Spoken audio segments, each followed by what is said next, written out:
Guys back to mother Habibur channel. Hey guys finally চলে এসলাম আজকে ধামাকাদার ব্লগ ভিডিও। তো ব্লগটা হলো যে আজকে আমরা যাচ্ছি মাছ মারতে, তার ব্লগ। তো চলো যাওয়া যাক। আর ওখানে আমাদের মিন্টু দা আছে, আর অনেক অনেক লোক আছে।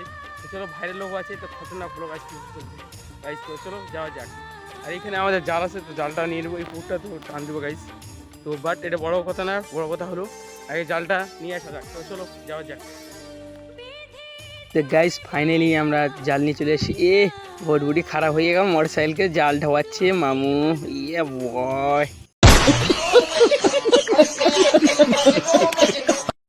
তো ফাইনালি গাইস দেখতে পাচ্ছি জাল তুলছে, আর মামা বাইকটা নিয়ে এসছে, তো দেখতে পাচ্ছি। আর এইদিকে আমাদের কাকারা বাইক নিয়ে আসতেছে মাছ মারতে। সুখ ধরে না, বাইক নিয়ে আসতে হবে মাছ মারতে।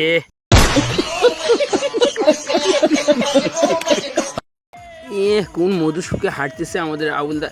দাঁতগুলো বারকে হাঁটতেছে, মানে বেড চলে বোধহয় এত সুন্দর হাঁটে না।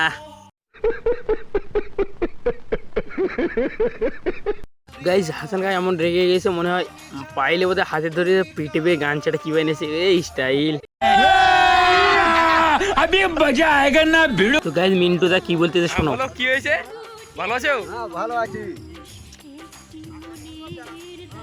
মিন্টু দা বিয়ে বাড়ি যাবে, ওই দিনে একটা চুল টুল কেটে দাড়ি মোষ কেটে একটা বাবু হয়ে গেছে। ওই বয় হাত ঢাওয়া স্টিল বডি বেরিয়েছে, তো নাকি স্টিল বডি বেরিয়ে গেছে। ওরে সালা বয়।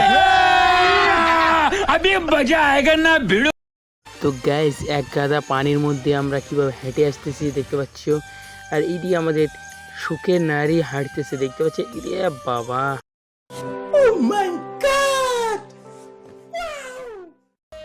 ফাইনালি গাইস আমরা চলে এসেছি পুকুরটা। দেখো এত জঙ্গল ছিল, তাও আমরা মাছ মেরেছি। আর ভিডিওটি ভালো লাগলে অবশ্যই লাইক শেয়ার কমেন্ট করবেন। এরকম ব্লগ পেতে হাবিবুর চ্যানেলটা অবশ্যই